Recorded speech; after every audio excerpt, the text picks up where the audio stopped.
Hey, what's happening, everybody? Happy Friday. This is a new day, a different day for us to be doing the show. So I appreciate you guys tuning in. I see there are quite a few people there who are in the comments and whatnot already. Thank you guys for tuning in. Welcome to a special edition of Transcending the Culture. I am your host, James Johnson. Transcending the Culture is the flagship conversation series for UG Digital Podcasting and Radio, where uh, where authenticity leads, integrity matters, and every guest becomes instant family. Here, we definitely go beyond the headlines, we go behind the rumors, and beyond the noise to explore the human story behind the public journey. This is a media safe space, and we absolutely push that with every platform that we have here on the network. It is a place where creatives, culture shapers, innovators, and icons can speak freely, openly, and without exploitation. Each week, we dive deep into the experiences that shape our guests, the triumphs, the heartbreak, the lessons, the legacy. Whether it's music, whether it's film, entrepreneurship, activism, or personal transformation, transcending the culture highlights the people who move our world and who move things forward and inspire generations. We also absolutely have Kat Tom, my co-host. Kat Queen is not with us today. I'm not sure if she's going to pop on or not, but normally she is here with us. And normally we are live on Wednesdays. So again, this is a special day. I'm glad that you guys are with us today. I'm actually going to go ahead and get right into it with our guest for today. So today on Transcending the Culture, we welcome a young woman whose story is as extraordinary as her talent. At just 20 years old, Lauryn Nichole has already lived a journey that many would consider a lifetime, marked by courage, resilience, healing, and being unwavering, having unwavering commitment to her purpose. Lauren's creative path began at only 2 years old. Can you believe that?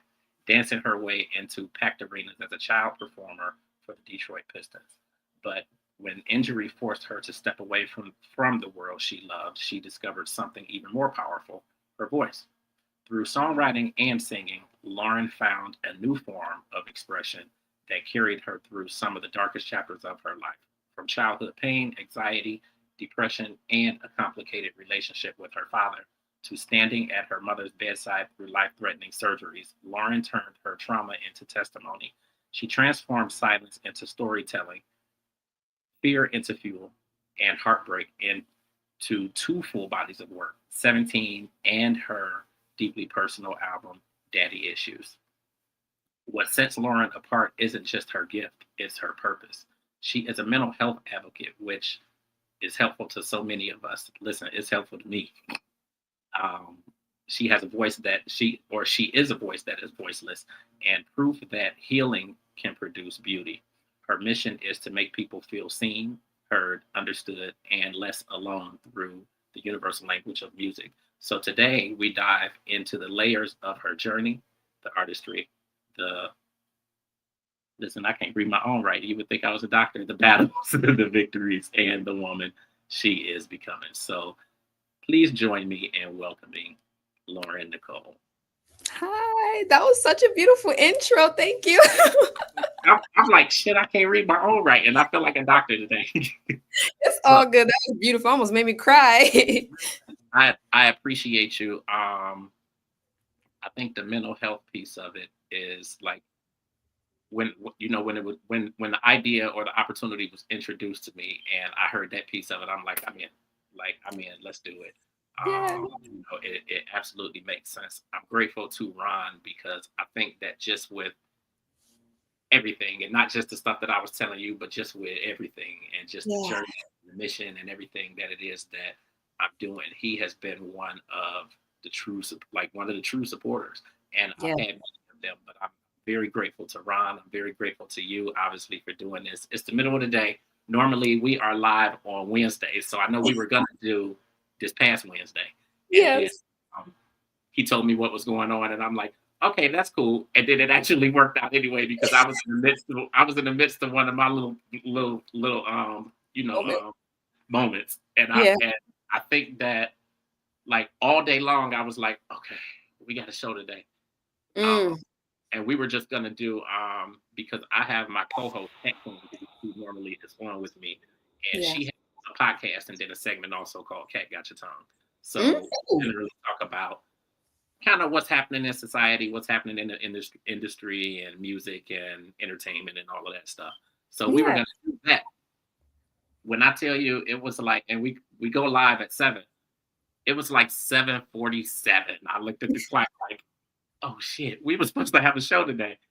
Um, and then and in all honesty, I was just like, well, fuck it. Uh, Right. Hey. and then I looked at my phone yesterday, and Kat had messaged me like, "Hey, I'm checking on you." And I'm like, "Oh shit, we were supposed to have a Yeah. show yesterday." So it's all good, but I appreciate you. I think that everything happens the way that it's supposed to, and like God Yes. aligns like stuff the way that it's supposed to happen, even when it's a mess. I think that Mm. it happens the way that it's supposed to, and I firmly believe that. So Yeah. it's really cool. But I appreciate you. So thank you for coming on.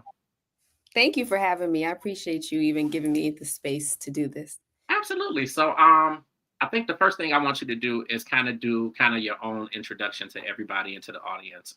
We definitely have some people there who are in well people who are viewing. Nobody's put any comments in yet, but I'm sure that they will pretty soon. But yeah, introduce yourself to everybody. All right, sounds good. Well, hi everybody. My name is Lauryn Nichole. I'm a recording artist from Detroit, Michigan, and I'm also a mental health advocate. I've been doing music since I was 15. Seriously, I'm 22 now, so a nice journey. We're going strong. Yeah, But yeah, a lot of my music is very mental health based. I speak very genuinely from my own experience, having daddy issues, self worth issues, anxiety, depression, thoughts of sometimes even not wanting to be here sometimes. I just recently was diagnosed this year with OCD as well. So that's been a whole thing.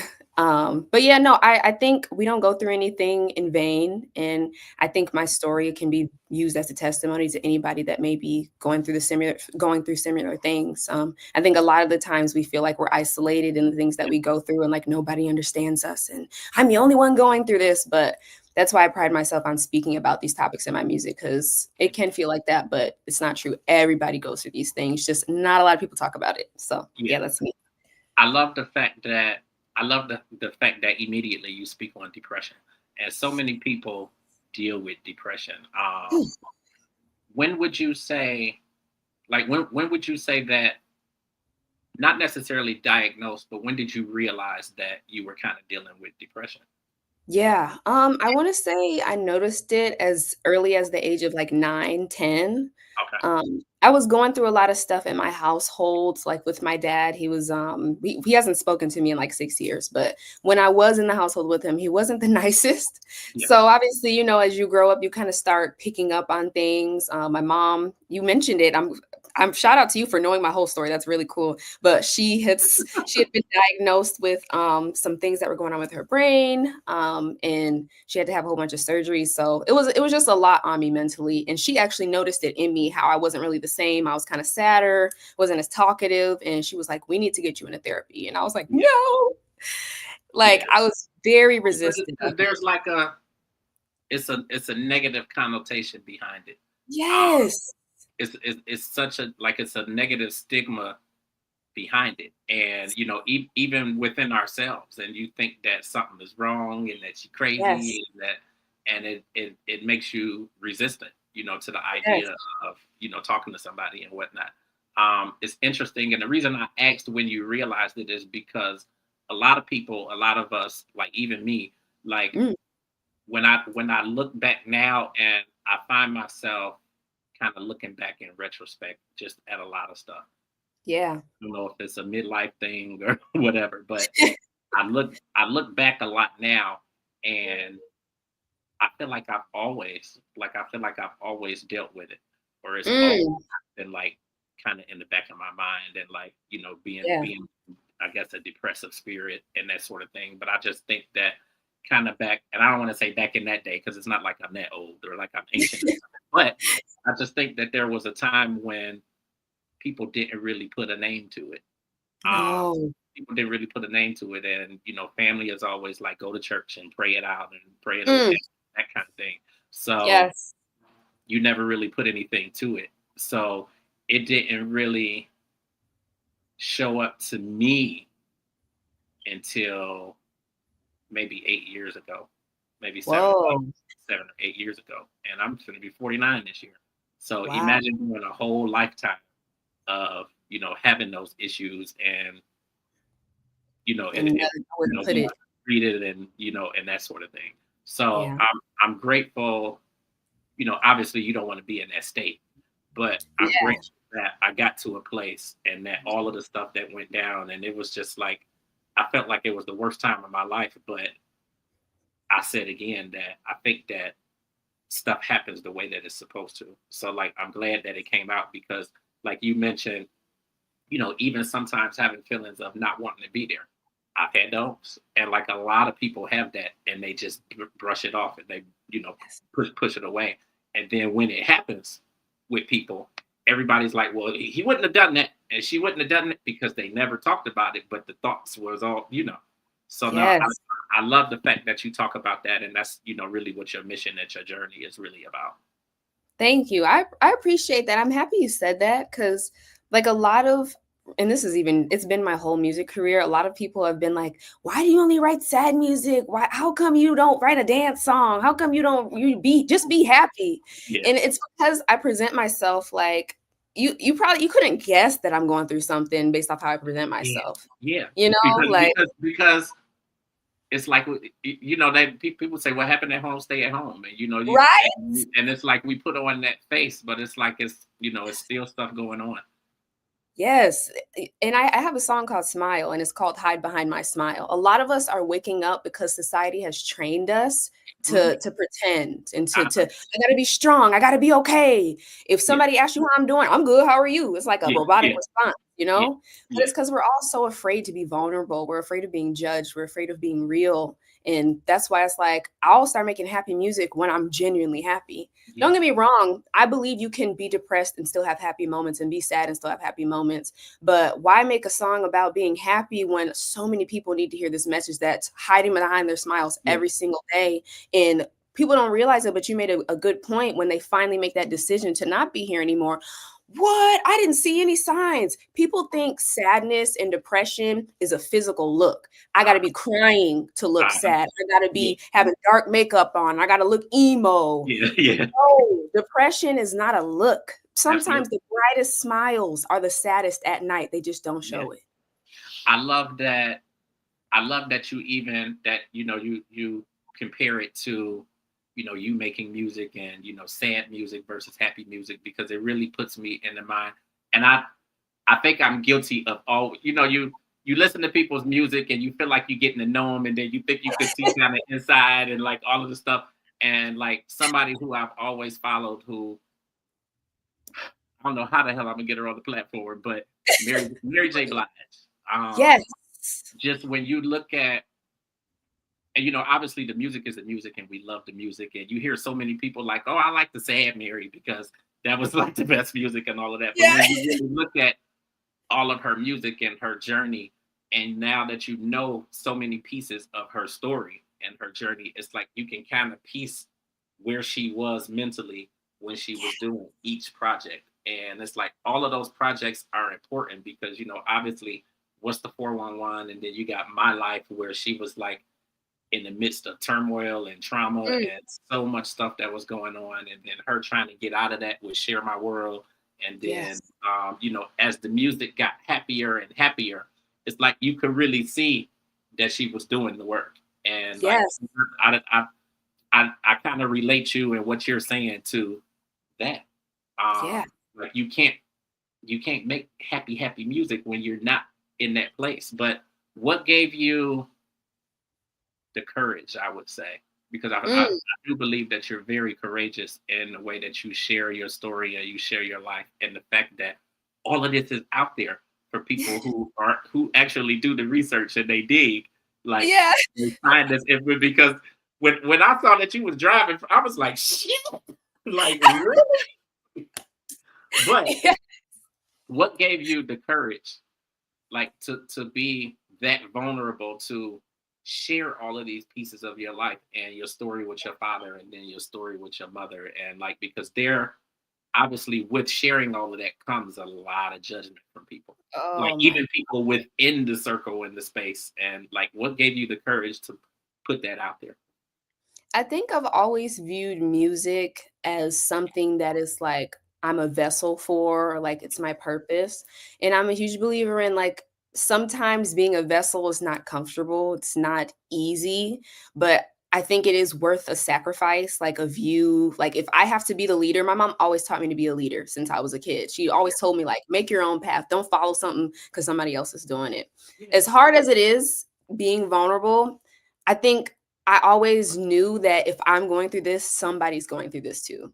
yeah, And it gave me more, and actually this helped push me a lot. I got a message from a fan actually like 4 years ago. This was after my first song.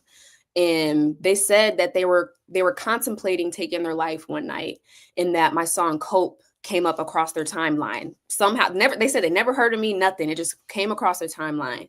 And they said that my song Cope made them decide to stay another day. yeah, And so after I heard that story, I already obviously had to start speaking about it bravely. yeah. And that's just with the purpose and God. God is always directing and guiding my path. But that message right there was like confirmation, like I have to keep speaking about this because a lot of people view impact as like numbers, like you got to be famous, you got to be hitting 1 million people. If you don't have 1 million followers or thousands of likes, you're not valuable. A life The is weird thing is that the weird thing is that I've never really cared about, like, yes. I guess the followers and the subscribers. So it's like, and I feel like being in this market or in this industry and like podcasting and that sort of thing, people put on this facade that you got to have like millions of streamers and millions of followers Yeah. and this kind of stuff. And I'll be honest, that trickles over to the other side where you're trying to get opportunities and get people, and they won't come to you because you don't have the millions of followers and whatnot. So it Yes. becomes very difficult, and people don't realize how difficult like the podcasting world and like all of this stuff is. Like it takes years, like for this stuff, like to organically take off. It takes time and it takes years. Like nobody that gets on here and within 2 to 3 months they have 1 million subscribers and millions of followers. Nobody that is not or it's not organic, it's not No. genuine. They brought those people. And it's just crazy, but it's crazy. And that's a whole nother podcast and whole nother story because Yes. I could go a long way with all of that kind of stuff. Yeah, no, you're right. It's I hard. get it People though, but I've never been like on like the millions of followers and that type yeah. of thing because sometimes it's really just about reaching one person.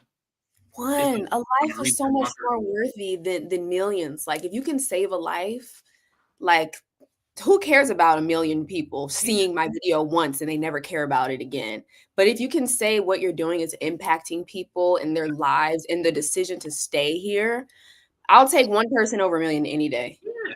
And this and music. I love how the person said, the song "Hope" is what made like music is healing. Like it's so much more powerful than what people could ever realize. And um I just think of my connection to music and people that I listen to and people who really pour their lives Mm, into their story and into their music. And like I'm talking about you again. I'm talking about the Mary J. Blige's. I'm talking about the Janelle Monae's. Um, yes. and like I can go back and I can listen to like her first project and just hear where she was mentally, and not that Yes. she was in a bad space or anything like that, but she was just being her and like the level of authenticity that was there. And thinking that project came out 2007, like, and I still like literally I was just listening to pieces of it yesterday, and it's Yes. just like the spirit that you get from it. And I had the blessing of interviewing her, and she's Wow. probably my best interviews. Not if now trying to get her today, Yeah. it probably would never happen. It's so weird how 20 years ago, because again I've been doing this 24 years now. it's so crazy how 20 years ago it was so much easier to get to people and get people for interviews versus now it's like unless you got them million followers, you a lot of these Yes, people you don't get, and I think that's the downside of it doing all is. of this stuff. They won't even open your message. Yeah, that part. Man, it's like, dang. But no, Oh, I think this is good. Like your story and just this conversation alone, like so many people are gonna see this, and like it's helping so many people. yes. Um, it's helping so many people. So talk a little bit about. So you said around like 9, you realized that this was going on, and I love the fact that your mom was like, "Okay, we need to go talk to somebody, and we need to get some help." Yeah. Like I think that's beautiful because a lot of people don't have that, and not saying that they're coming from bad parenting or anything like that. Yeah. I think that a lot of people they don't necessarily recognize the signs and that sort of thing. Yes. So like what kind of was like your next steps after you realizing it, obviously your mom realizing it and you deciding or your mom decided to get you some help. Yeah. I was definitely very resistant of it at first. Like I used to be so upset at her, like visibly like mad, like arms crossed in the car ride, like on the way to the appointment. And she always told me, she was like, I know you're mad at me right now, but like I promise you one day you'll be like grateful that you started this early. And she always told me, like with my dad, he was very, like you said, how most of that generation in general, like the generation, all generations before us are mostly like, what goes on this house stays on this house. Like you said, pray it away. Your feelings and your emotions don't matter, or if they do matter, it's my way or the highway. You can say what you want, but I didn't do that. A lack of accountability, a lack of like human to human Yeah, communication, as far as like I'm above you versus like we're equals. And yeah, don't get me wrong, as far as like parenting, obviously your parent is like this, but when it comes to emotions, speak to me like a human, don't yeah, make me feel like just because I'm a kid, my emotions aren't allowed to be heard, if that absolutely. makes sense. Yeah, Most of our generation, though, they view as like, you're talking back. Talking back is obviously being smart, having an attitude. But if I'm saying, yeah, hey, dad, like you did this and it really hurt my feelings, that shouldn't be viewed as like I'm talking back. So yeah, that's just a little spiel on that. But the next steps were really just being consistent in therapy. Even though I was resistant, she kept me going like once a week. And I want to say after about I'm this year's my 12th year in therapy, by the way. So I want to say it took me 5 years to start enjoying therapy. And I think that's what keeps a lot of people away from therapy. I think, like anything, therapy is a process.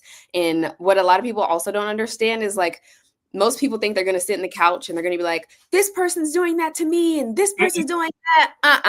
nope. Therapy is a look at yourself in the mirror, inner work journey. It's So, weird. It's weird because I love that you're speaking on this because it does take some time, like whew, before you can find that right person.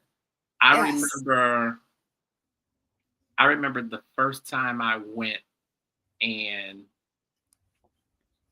I think I was just like a bucket of tears, like for Oh, every I was like a bucket of tears for every session that I was going to.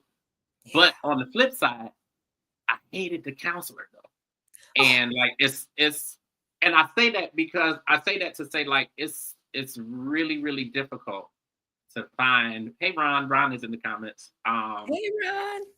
I I say that to say that it's really difficult to find the right therapist, but it's important that Yes. you find the right person, like the person that you feel that you can trust and be open with and vulnerable with, and that's who's not going to judge you and that sort of thing. And I think the first person just wasn't it. Yeah, just and just that's the just was thing with not it. therapy. Yeah, And it's like, there like it's like I think a piece of me, like I think a portion of the tears was, kind of stuff coming out that needed to come out. But then I think a portion of it was like feeling judged and feeling like, mm, what is this lady thinking of me? And like, that sort of thing. It's really, really important to find the right person. So yeah. you said 5, it wasn't until maybe 5 years in that you really started to like it. 5 years in, yeah, 'cause like, I view therapists as like a relationship. Like, Yeah. you run into a lot of frogs or, just people that could be toxic, people in general. Therapists are still humans. So they still can have the traits that a toxic partner can have. I think Uh-huh. where we give up at is like, because the first one didn't work out or the second one didn't work out, we're like, screw this. This is why I don't go to therapy anyway. But we Yeah. don't give up on finding a boyfriend or girlfriend or a wife or a husband. So I think it takes a lot of levels of patience, and understanding that healing is not linear. It's up and down. It's a journey. It's a forever evolving process. I just think it's easier to suppress things because that's how we were raised. That's how we're wired to do things. Suppress, Yeah. act like you're okay, act like nothing happened, and we're good. Absolutely. That's our comfort level. It's Yeah. not easy to face yourself and be like, hey, this is going on with me. This is what I'm going through. So. Now, what was the turning point? Like, what Mm. got you to that place where you was like, I like it. And the weird thing is, like, I haven't seen anybody. I'm not even gonna say probably. I need to see somebody, but I haven't seen anybody in a minute.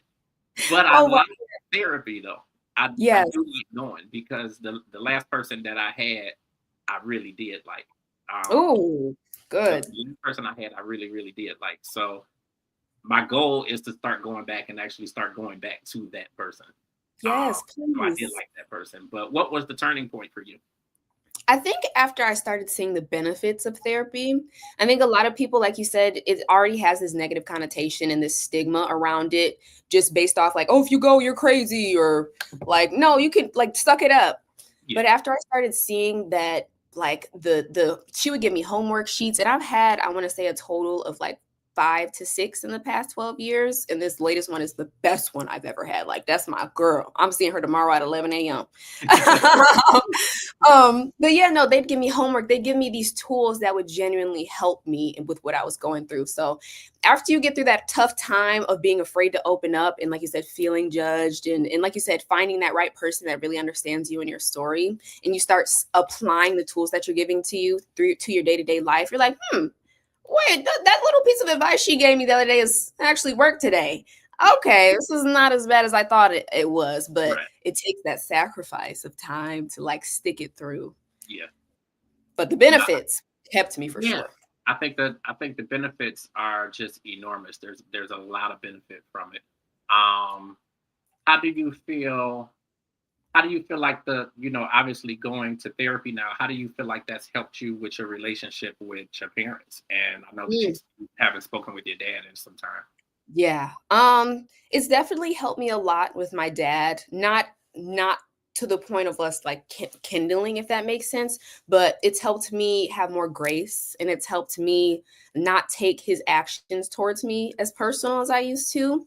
I think I used to, as a child, and you get like abandoned by a parent, especially if they were in your life and then they're just like, peace, Yeah, never knew you. I yeah, haven't heard a word from the man since I was 17. No explanation, nothing. And a lot has even happened with me talking about it in my music, family members attacking me, all of that on that side. yeah, But it's helped me see my worth and help me see my value.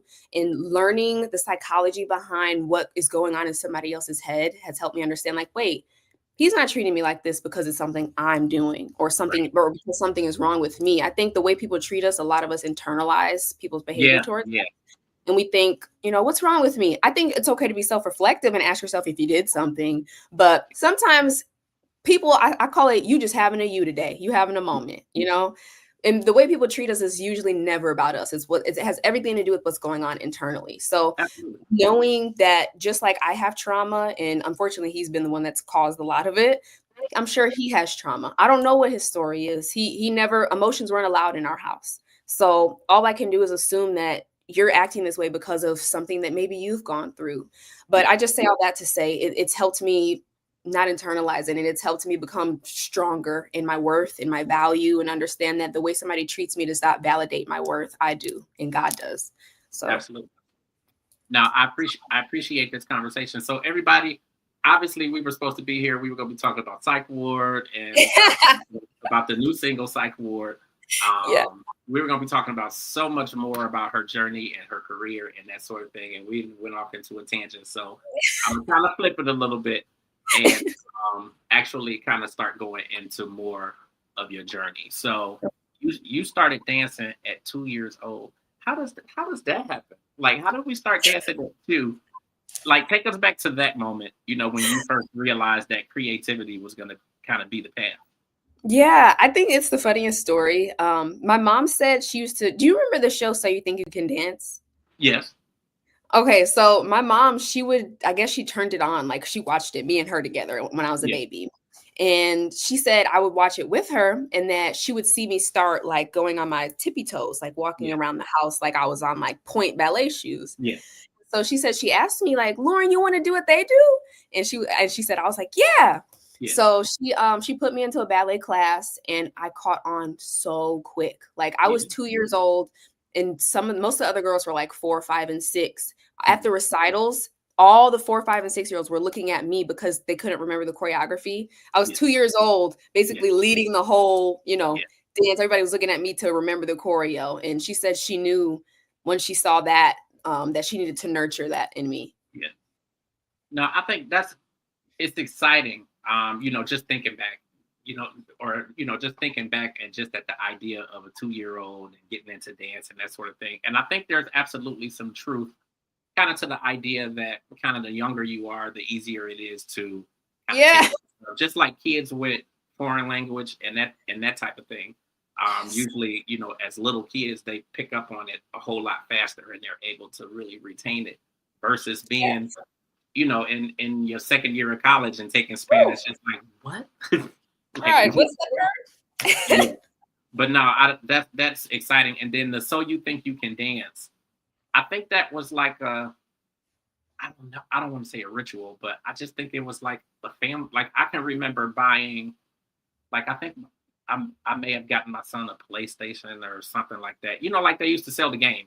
Yeah, And yeah. I remember us having the game and then kind of having like competitions and everybody trying to do the dances on the screen or whatever. And I was always the worst at it, but Oh, but I do remember that time though. So no, I yes. think that's really really exciting. So how did you progress that? Obviously, you started taking ballet, and got really good from there. So what was next, or how did that progress? So my mom and my dance teacher at the time, I'll never forget her name. Her name was Miss Dawn. They saw how well I picked up the ballet and they started just kind of adding me to more styles. So by the time I was 9, I was in like 10 different styles to dance. And I was in like 8 to 12 like whole dances at recitals. It went from 1 to 12. And then I was in competitive dance. And then I ended up dancing for the Pistons. So No, they that's really my next question. I'm like, how does that take you to the Detroit Pistons? Yes, yes. I want to say I was 7. They took me to a studio called My Dance Studio, MDS, and Oscar Hernandez, he was the coach of a team called Mob Squad. That was the team I was on. And he came in to do like a master class, which is where he basically teaches us choreo and see how quick we can pick it up. But they didn't tell us that this was like a low-key audition for him to see who he wanted to come audition for the actual team. And at the end, he had me and my friend Nene. We picked up the choreography really well and he told us to perform it by ourselves. And at the end, he was like, "You guys didn't know this, but this is really an audition for the Pistons. I want you guys to come audition next Tuesday." And I auditioned that Tuesday and I was only 9. And that was my first job at 9 years old. I got paid for it and it was cool. I did that for like 3 years. That's So exciting though. yeah. Like that's exciting. Dancing for the Detroit Pistons. Yes, it's so cool too because like I think dance was like a bridge to who I've become today. Like I didn't know it at the time, but just being reflective on who I am now, having to perform in front of thousands of people at 9 years old and doing halftime shows and being on platforms and all these people are staring at you. Yeah. I didn't know it then, but it was preparing me for who I wanted to become musically. Now, what you ended up having a foot injury? Oh yeah. Plantar. Have you ever heard of plantar fasciitis? I've had it. Okay, yeah, yeah, Yeah. yeah. So I got it when I was I'm 7. old. I'm old. I know. Yeah, and that's the funny part. My doctor was like, "People don't usually get this until they're like 40. You're 7 years old and you have this already." And I was like, "I'd like to dance." I don't know, like, but they said obviously it's because of my flat feet and as much Yeah. impact, all that dancing. I would go to school and get off of school and be at dance from 3:30 to 8 p.m. all days of the week except Sundays. Yeah. So yeah, I've always been very driven. I've always loved it. I've always just been very career, dance, dance, dance. And then now it's music, music, music. Yeah. But it was a lot of impact on me. So I had a recital and I had to do 12 dances. And my doctor warned me. He was like, if you do this recital, you might push your foot over the edge. Like you might not be able to dance again. But it was a risk I was willing to take. I'm like, I've Right. worked too hard Right. all year on these 12 dances. I'm gonna have to pray. Yeah. So I got through all the 12 dances, but he was correct. I injured it. I couldn't walk. My foot was so swollen. If you even touched it, it felt like it was on fire. Like it was Yeah. really bad. Yeah. And I was on crutches for like 6 months, couldn't walk, and it was the worst time in my Wow. head. Yeah, it was terrible. I think all of this though is really indicative just of your drive. Like Yeah. you have an enormous amount of drive. How would you say that that's helped you, in transitioning to a musical career? Yeah. I think dance taught me to have work ethic, like in discipline. And I think sometimes the things that we want to do to be successful aren't always comfortable. I saw a quote that said, which hard do you want? It's hard to get up and go to the gym, but it's also hard to overeat and, keep gaining weight.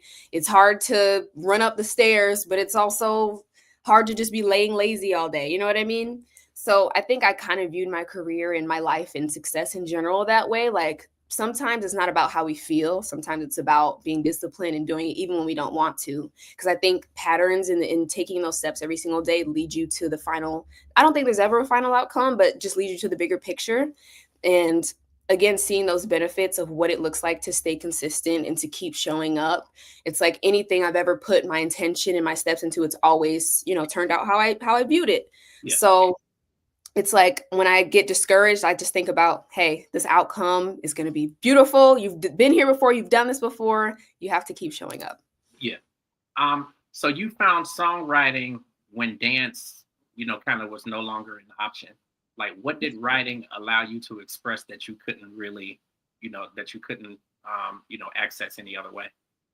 I think it was making me aware of a lot of emotions that I didn't know I was feeling or couldn't necessarily put the words to, especially with my dad. Like my mom was always the side that told me like, "No, tell me how you feel." So me and her, I talk her ear off about how I was feeling. She talked my ear off too.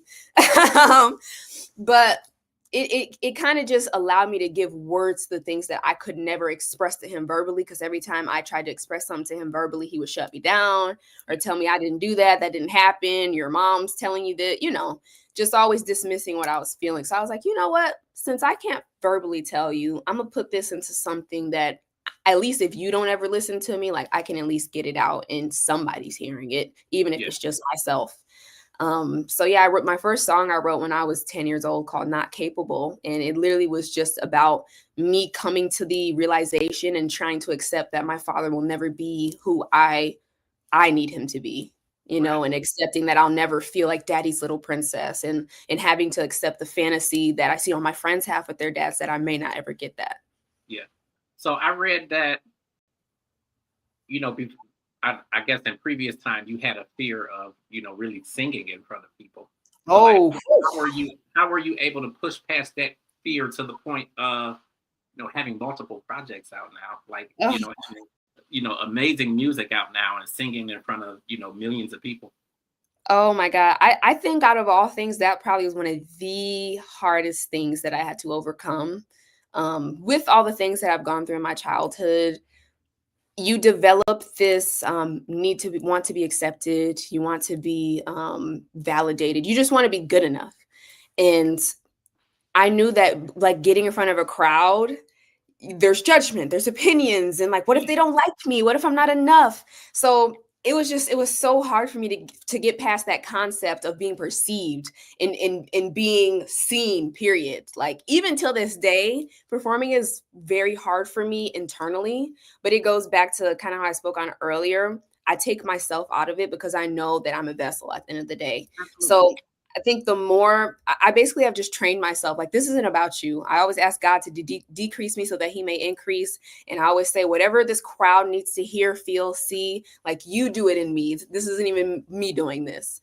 Yeah. But it did take a lot of inner work and understanding, going to the therapy, like writing down, I'm valuable, I am loved, I'm worthy. even at my shows, at the end of my shows, I tell everybody to repeat back to me, I am valuable, I'm worthy, I'm enough, and I'm good enough. I Because like that. sometimes, thank you. Yeah, sometimes like we don't hear that a lot. And We sometimes we don't. could be our worst enemy. And we could be That's saying, we could be telling absolutely, ourselves that we're not absolutely, worthy and we're not good enough. absolutely, So all the time, all the yeah. time. I wanna shout out hashtag photography. He's on the comments. He says, "What up?" What? He's one of Cat and I's major supporters too. So thanks Oh, for dropping that hashtag. yes. Um, Again, your story is truly amazing. I know we could talk all day just about I was just the mental health journey and anxiety and all of that, and just your Yeah. journey into music. I really want to shine some light on your mother. Yes. I think Please. just she sounds extraordinary. Oh Um, my God. She like she is. sounds extraordinary, and just the idea of having a mother who Yes. recognized the signs and said, "Let's do this and let's go get Yes. some help." And you mad now, but it's gonna be greater later. but you mad now. Um, how has her love shaped the artist and woman that you've become? I'm about to cry. No, listen, we both can't be crying on the thing. And it's funny because when I talked to you before we went live, and I'm like, okay, I'm gonna have you back up in a couple minutes. I'm like, all right, shit. I'm like, let me. Yes. I'm like, Woo! oh my god, So like she get it together. we both can't be crying on. I know, right? We both flooding the tears. Oh my I God. Yeah, get you it. got I me with get that it one. though, and it honestly is welcome because I just like it's good to have those. It's good to have those people. Like Yeah. no matter what, like no matter what's happening, like I know my mother is there. Yeah. I know my mother is there, and I'm like my mother is mad supportive. Like we do a podcast on the network, rehashing the episodes of this soap opera Beyond the Gates that comes on CBS. Oh, Actually, it was playing in the background when I had you on. I'm like, shit, let me turn this phone down. But we that is so and that's kind of like, I mean, we're super close to the point where we FaceTime all day long. Like me, my mother, and my sister. Like we got a FaceTime thread, and we be on FaceTime all day long. I So love like it. that connection is has always been there. I'm 49. It's like or will be, and it's like Yeah. that connection and that love has always been there. But like the TV shows and stuff like that, like the haves and the have-nots, man, we used to go in on the haves and the have-nots. Yes. but Same. but on Sundays we do this podcast. So Yes. I just say that, like, and listening to your story and knowing that your mom stepped in, like, it's Mm. amazing. Like, shout out and love to your mom. But how has that shaped who you've become, as a woman and as an artist? I definitely want to start with I would not be here without her.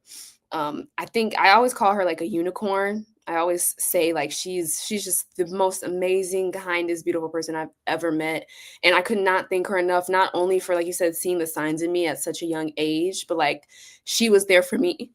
Every time I was like suicidal, every time I didn't want to be here anymore, I came to her like, "Mom, this is what's going on with me," and she pulled me off the ledge every single time. So that's another reason I go so hard in music. That's why I go so hard, period, because it's like every time, even when I didn't see the value in me and I didn't see um the version that I'm evolving into, she always reminded me that like everything's gonna be okay.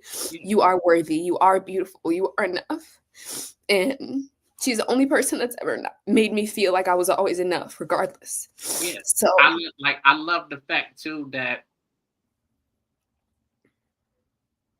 like, when you didn't have, in this period where you haven't had your dad and you haven't had, your dad hasn't been who you needed him to be for you. yeah, You still had your mother, and she didn't take, yes, like, she didn't, take his side and just, say that, you got to get over it, and you yes. like she was there for you.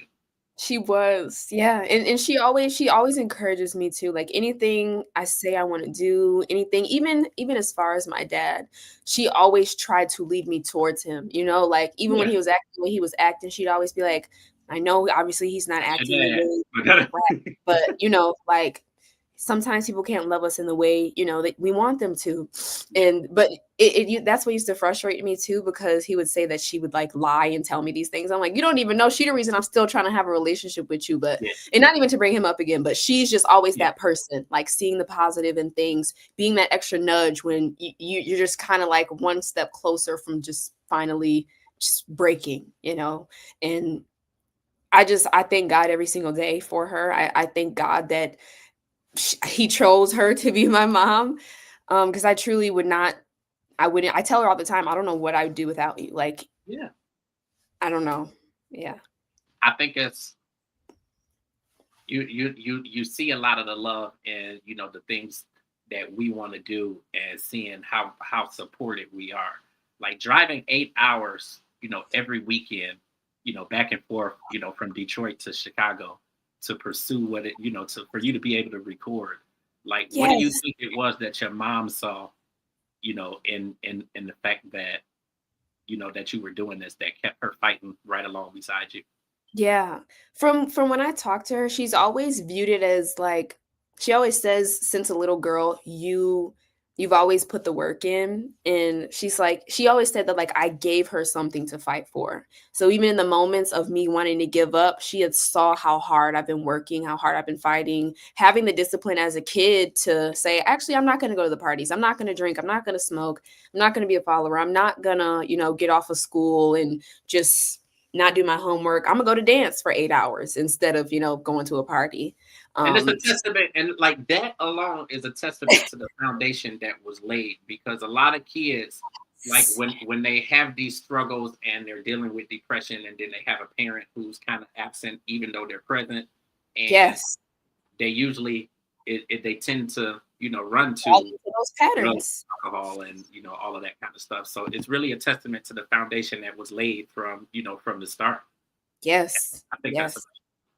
Thank you. Yeah, I always say, like, I hope to be half the woman you are. Like, one day, like you said, she set that foundation for me ever since I was a little girl.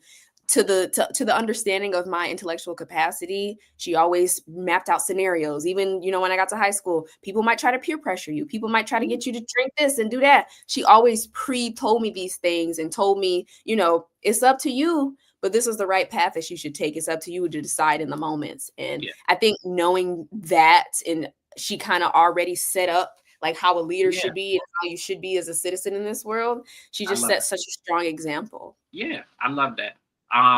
You mentioned that she believed in the version of you, or she believed in you when you didn't believe in yourself. Like, how does that fuel you today? Oh, it's like it's a reminder. Like, if this woman who, like, I don't even know how to explain it. How do I even explain this? Basically, like, how can you give up on something when somebody else believes in you more? You know what I mean? Like, Right, right. driving to Chicago for 8 months, Yeah, back and forth every weekend just so I can record. We're not even talking about, like, label opportunity. We're just talking about recording the song. I get it. Like I think back to how my journey started, and Yeah. I wanted to get into radio so bad. Like I wanted to be an intern at the radio station. Like and the reality is, I think in the moment I didn't know what I wanted to do. Like there was Mm, no magazine, no writing, no celebrity stuff. No, I just knew that I just wanted to be in the space, and yes. trying to get in. And I stumbled up on an opportunity. If I'm being transparent, I sent the email to Russ Parr, Mm, because he had, his morning show. He was basically the, like, what's today is Ricky Smiley show in the morning. So yes.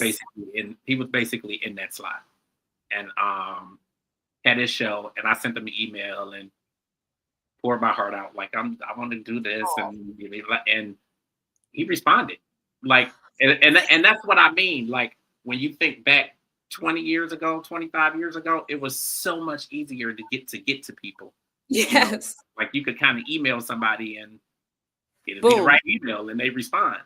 And Yes. You he meeting the respond next day. like he responded on a Saturday morning, um, and reached out to somebody at the station, and he said, "Get this lady a call." And when I Wow. called her, she said, "Yeah, I talked to Russ. Come on down." And I got into the radio station. Like Wow. easy as simple as that.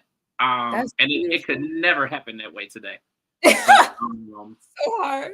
I remember, and I was like in the midst of being dismissed from school, like Mm. academically dismissed from school and all of that stuff. So I technically couldn't even really do no internship, no way, because it's not like I Ah, can get credit for it or nothing. But I, I, I just said I'm gonna keep pushing it and I'm gonna try to do it. And that whole driving thing, I drove back and forth from Akron to Cleveland, which is like 45 minutes. yeah. It's not driving from Detroit to Chicago, but I drove my Still, I drove my beater up and down the highway. Whenever they wanted me to do something, I said I'm gonna be there. Like yes. I'll be there. I And love that. just to be in the space, and from doing all of that, I ended up being hired into Radio One, and that was kind of Yes. like the beginning of my Your journey. journey. Sometimes you have to do it, and if you could see a way to do it or figure out a way to do it, like, and you did it, and look at you now, look where you are now. Like you got this Yeah. amazing single out here that we are getting ready to talk about, because I know everybody is like, he ain't said nothing about Psych Ward. so Thank you. so let's get into that. And let's see, Ron said, what did Ron say? Oh. He said, "Love you both. Cherish your mothers. I miss my mama so much. She was my best friend. Mine is my best friend. Like when I tell you, for like, we was just on FaceTime at That's so sweet. 2:15, and I was like, I gotta go. Like I'm washing dishes. I'm trying to cook my chicken. I got an interview at 2:30, and it was like it's a lot going on. But Yeah. absolutely, absolutely. Um, so you're single, Psych Ward. I definitely want us to get into that. Talk about Psych Ward. Oh Lord. Yeah. So Psych Ward is an OCD awareness song. This is also something I started realizing when I was 9 years old. I started having what they call intrusive thoughts at 9 years old. And there would, like you said, you know how you said there was no really like name for things. Yeah. I had no name for what was happening in my mind. I just always remember having these thoughts that didn't feel like me, but felt like something that was always challenging me or trying to tell me who I was or telling me I was a bad person or telling me I want to do this action and would, it would just show me all these images of things that I did not want to do or say or feel. And it was so traumatizing. It's something I've dealt with, probably one of my deepest, darkest secrets that I never thought I'd ever even publicly speak on because the thoughts just make you feel so ashamed and so like something's wrong with me. Yeah. Um, but I just met my latest therapist in January of this year. And I kind of just told her, like, I've been having these thoughts since I was like 9 years old. And the thing about OCD, a lot of people think that OCD is about organization and being tidy. And I just have to have, I'm glad you say that, yeah, because just being honest, that's the first thing that comes to mind. Like yeah. when you say OCD, I'm like, okay. Right. Like, But oh, no, it's just tidiness. I love the fact that that you're explaining it though. Yeah, yeah, because most people don't know. OCD is one of those things that has a connotation and a thing already. So the first people think is, oh, she just gotta make it extra squeaky clean. But a lot of people don't know that OCD is it's called obsessive compulsive disorder. Right. So it's not obsessing about tidiness. People identify OCD with like a physical exterior compulsions, which is like I have to tap this candle 3 times in order to feel okay. But there's an internal one where, like, let's say, everybody has intrusive thoughts. So let's say we're driving and you have the thought of just wanting to, like, do that. Yeah. Someone's like a person that doesn't have OCD, they'll just let the thought pass. Someone with OCD will latch onto that thought. My amygdala, it's basically the part of your brain that Yeah. identifies, danger or, my amygdala is a little different. She literally identifies everything as danger. So it would latch onto that kind of thought, and I would be stuck on that, like in all these loops of ruminations. Would be like, oh, you want to hurt yourself, you want to hurt somebody else, and it would just loop. It would loop all day, and you think that talking to the thought, like saying, no, I don't want to do that, is going to make it go away. But you're really just entertaining it. And that thought grows and then it turns into another thought. Yeah. And it just becomes this spiral that you're stuck in. It's very time consuming because a lot of people don't even know you're going through it. There's many times I went to school, went to dance, went to work even recently, and I'm stuck in this thing on my head, fighting for my life, like literally feeling like I'm fighting for my life.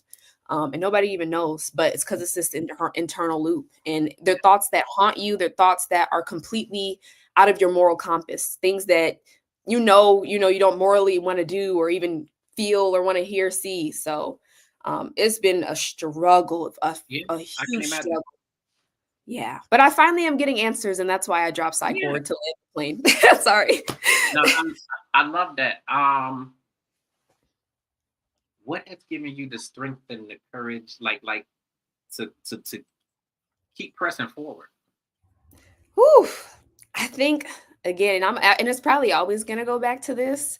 It's another one of those things where it's like, if I'm going through this, I know other people are going through this. OCD is something I thought, like intrusive thoughts is something only I was going through. Nobody could be possibly thinking, they're having these thoughts. And then OCD is so isolating too because the thoughts are made so that you don't speak to anybody about it. So you don't open up. So you don't tell your therapist. Even recently, there's been things I don't want to go tell my therapist about because it's going to be like, well, they're going to judge you. They're going to think you're crazy. They're going to think you're this. You're going to think you that. But that's why it's a mental health condition. These are not even our thoughts. This is a mental health condition. Yeah. When I tell you this conversation is so necessary, and this is why hashtag is who he is and why I cherish the support. He said, this interview conversation is everything. You are valued and appreciated. Thank you. Yes. And I echo that. Like this conversation, I say is so necessary, and we need to hear it from more of us. Yes, it's out there. It's out there, and people are dealing with it. And the problem today, and really for a long time, not just today, is that people don't want to discuss it because they feel like they're going to be judged, and maybe for other reasons as well. But people just don't talk about it. Like, I think it's good. I love that you pouring it into your music. I love that I had the opportunity to really dig and find information and whatnot. Like, I think it made this conversation so amazing. So Psych Ward is out there. I know I tagged it on my post when I posted about the interview. But where can everybody get it? Where can everybody listen to it? And then, I'll let you say that first. Okay. You can find Psych Ward on Spotify, Apple Music, Pandora, YouTube Music, really any streaming platform. The spelling is not how psych is. I know a lot of people be like ESYCH. It's SIKE. And then Ward, WARD. And I also have like a deluxe version called Psych Ward Inside the Loop. And there's an extended version, and then there's a shortened down version, and then there's an a cappella version where you could just hear raw vocals. So you can find it. Just look up Lauryn Nichole, LaurynNichole, and I'll come right up. Listen, Ron has sent me a message, and he was like, okay, because I was kind of on hold for a minute. He was like, well, let me run it by everybody. And he was like, okay, I got Lauryn. And I was like, Lauryn Hill? All he said was Lauryn. I was like, Lauryn Hill? I was like, for real? You got Lauryn Hill? My mom named me after her. That's so funny. I'm in Costco and I'm looking at this like, what? But, I was going to ask you, why the spelling of Psyche, S-I-K-E? Because obviously I noticed that when I downloaded it. Yeah, I'm so happy you brought that up. I still need to make a video talking about it. Maybe I'll just use this clip when I post about it. So Psych Ward, it came from OCD is a trick, is what I'm learning. So how I said these thoughts are not even ours. Your brain doesn't know how to differentiate what's yours and what's your thought and what's not your thought. So I wanted that to be very bold in the title to remind people, psych, this is a trick. Don't believe it. You know what I mean? I like what his meaning behind something like that. And when you said, when you were explaining, it's not spelled right, it's spelled S-I-K-E. The first thing I was gonna say is like when people used to say psych, like right, exactly, exactly. No, yeah. I really, really love that. So what's the next move? Because Psych Ward is out there. So is there a full project coming, or what's the next move now? So you're actually the first one hearing it. I'm supposed to be announcing it next week, but anybody watching this interview is going to get, the sneak peek. I'm working on an independent movie, an independent Okay. film, and it's called The Unraveling. So it's showing my story, how someone can be, because everybody always says like you're so bubbly, or why do you make the music you make? It's going to be the representation of how some of the bubbliest, some of the smiliest people, we still go through things just Yeah, because. dealing with the most stuff. 100%. Just because this is how we're presenting ourselves doesn't mean that we're not internally feeling this. Yeah. So, yeah, it's gonna have 5 music videos. It's gonna have acting in it as a transition, basically starting from one song, telling you the story on how we get to the next song. And it's basically gonna be a crowd fund. So the what do you call it? The incentive is if you buy my merch, you're helping me essentially create this film. Yeah. So I'm dropping a huge merch line in the next, I want to say 3 to 4 weeks. Okay. And it's basically going to be about OCD. It's going to be about mental health, anxiety. I want to give a physical product to people. My therapy gave me an anxiety ring, and she said sometimes when you're in your spirals and your anxiety, you need something physically to remind you that you're okay and that you're grounded. So these merch pieces, I want to be a reminder to the people physically, like if you're going through your spiral, just look down at your shirt. Your reminder is right here that you're okay. And yeah, so it's gonna be a film. It's gonna be a couple new songs coming soon as well, and I'm just really excited. I am super excited for that. Obviously anything that comes, we will run it across the network and on the Thank station, you. all of that stuff. The merch is going to be available where? So I have a website called IamLaurenNichole.com. Yeah. Yeah, I can send you the link too, but it's basically my personal website. You'll get show updates, song updates, exclusive content on there if you sign up for my email list. I I also absolutely. offer. Sorry, you could go. No, I was just going to say I absolutely will get on there today and sign up for the list. And then if you have things going on, I guess event wise and that sort of thing, in the Detroit area, that gives me a way to escape. Even Oh, so, I good. will absolutely come down the road. I was just down there. I went to see a comedy show, Ooh, and okay. had a chance to meet up with Ron and another young lady, and my partner co-host was with me. Okay, So perfect. yeah, I mean, we would love to come down the highway and come and support and that sort of thing. So I will Thank you. absolutely get on there and sign up for the list so that then I know what's going on. Yay. Thank you so much. I'm excited. I will definitely let you know when I got stuff coming. Yeah, no, I think this is really, really exciting. What's the one thing that, as you're doing interviews, having conversations and whatnot, what's the one thing that you want to get out there to people? Um, that vulnerability is strength. I think a lot of us think that opening up and showing our emotions, society has made us feel like we're being dramatic or it's a weakness. But I think vulnerability is one of the strongest things that you could do because it's not easy to face yourself. Absolutely. I definitely want people to know that it's okay to open up and it's okay to go to therapy. And sometimes it takes persistence to not give up so easily. Mhm. And the biggest thing I want people to do is to be gentle with yourself. Again, we could be our worst critic, and sometimes our head, we could feel like a prisoner to our own mind. Be Mhm. gentle to the little girl and the little boy, and the little kid in you. The little kid in us is still very much there. We age with time, but that version of us is still there. And speak to yourself like you're speaking to that kid. They need gentleness, they need kindness, and they need love. So Absolutely. Any kind of final words or anything? We got your website, and then your social media is the same. I am Lauryn Nichole. yeah, my Instagram is Lauryn Nichole Official. Oh yeah. And Okay. Yeah. then yeah, all my other stuff is just Lauryn Nichole though. I guess I could just say thank you so much again for having me. This was one of the best Absolutely. interviews I've ever done. I appreciate you. Listen, I appreciate that. I was trying to get my little intro and stuff together. I was stuttering a little bit at the beginning, but that's because I was still choking on them tears that you evoked Oh, before we went live.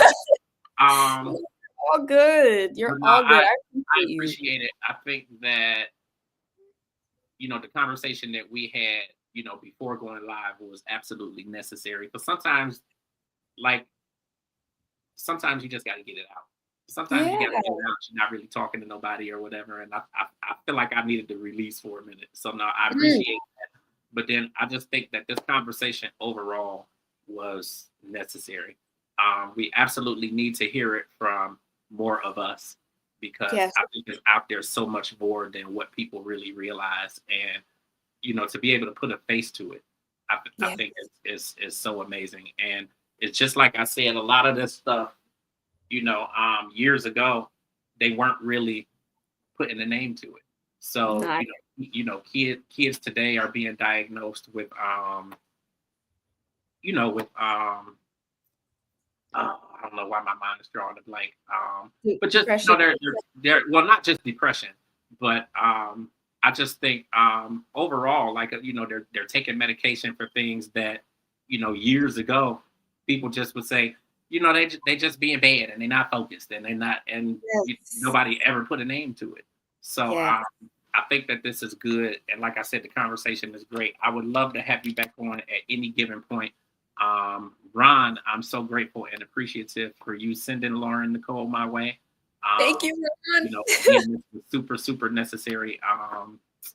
And I think that's it. No kind of final words or anything to everybody. I hope you guys enjoy this interview. Thank you so much again for having me. And just know that it's okay to not be okay, and it's okay to talk to somebody. You are loved, you are worthy, you're valuable, you are enough, and you are good enough. And never forget it. Absolutely. Stop all that crying over there, because you like. No, I think it's good because like that's necessary. We got to get it out.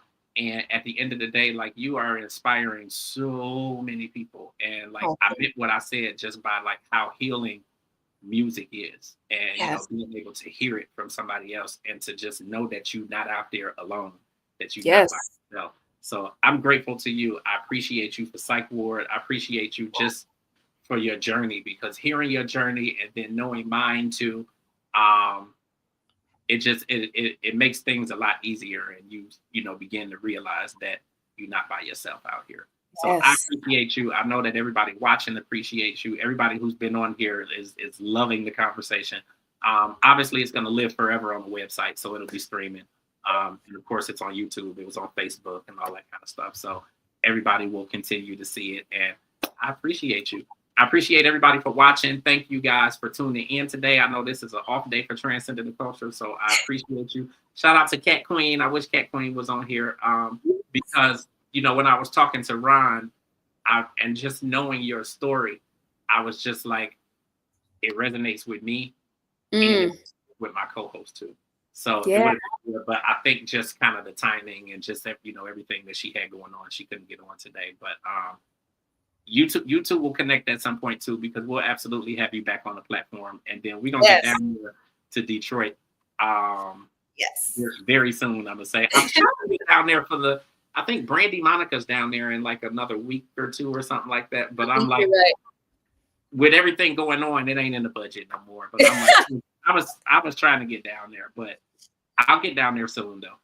Yes. Yes. It's gonna lie with us. Yes. Yeah, but thank you so much for today, and thank you guys for tuning in.